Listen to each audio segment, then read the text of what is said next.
Komara Devlet Üniversitesi'nin univerzalasındaki her gün kendi sınavlarını geçirir voleybol komandası kızların aralarında. Onlar kararlıdılar kaldırma bu sportu yüksek uğra. Bugün Komara'da yakın 40 kişi gelirler voleybol oynama.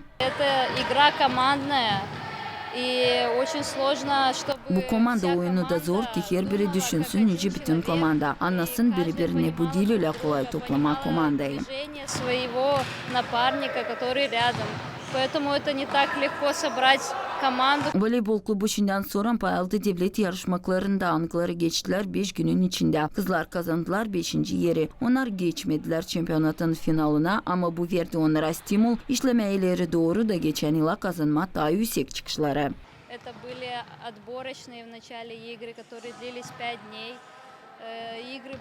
Bu ayırmak turları geçtiler 5 günün içinde oyunlar pek kızgındı. Her gün yeni komandalar vardı, yeni konkurentler. Kızlar gösterdiler pek kavi işi. Biz hazırlandık pek çok bu yarışmalara. Biz ilk kere bayıldık bu orada. Bu bizim yaş kategoriyamız. Это был наш первый раз, и это был наш год. Sadece her günkü sınışlar hem becerikli trenerlerle varınca yetişme yüksek uğra sportta. Komara'nın komandasının yok da ofisal adı ama forma hem zal nerede hazırlanma var koşullar da bu uğurda iyi. Voleybolcular isterler ki Komarat için hem komandayı bilsinler bütün devlette. Biz olduk daha toplu birbirimizle çekettik oynama nice komanda da dil ayrı da bu verir bize iyi becermek. Это нам дает большой опыт. Мы начали играть дружнее, стало игра интереснее. Biz başladık oynamanca komanda oyun oldu da meraklı var. Bizde burada progres lazım. Gezmeye sınışlara, seslemeye treneri, kaçırmama onları hem olma komandayla tabirlikte.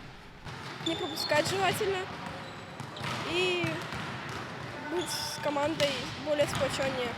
Türlü regional yarışmalarında payalır, adamlar tanıklar severler bu sportu. Onların treneri nişanadani kızların komandası varınca kahve konkurent olsun başka klublara. Erlim sıkı hazırlanarsaydılar. Biz topladık komandayı bir haftanın içinde. Biz topladık 10 kişi de kurduk komandayı. İsterim kızlara dilemeye iyi başarıları ko kahve hazırlansınlar. Ko onlarda olsun istemek, olmazsa istemek olmayacak çıkışlar. Erlim hazırlanarsaydılar sıkı çıkacaklar türlü yarışmalara. Daha yüksek uğurda. Doğru da tarayacaklar kendi konkurentlerini. Geçen dinlenme günlerinde Komarat'tan komanda payaldı yarışmalarda Angları Çimeşli'ye de geçtiler. Kazandılar 3. yeri genç komandaya bu iyi çıkış. O kadar ki bunda onlar durgunmayacaklar. Daplana koydular çıkma adım adım devletin yüksek ligasına. Yine de Kanser Latavaçuk Artyom Tapal, GRT Haberler.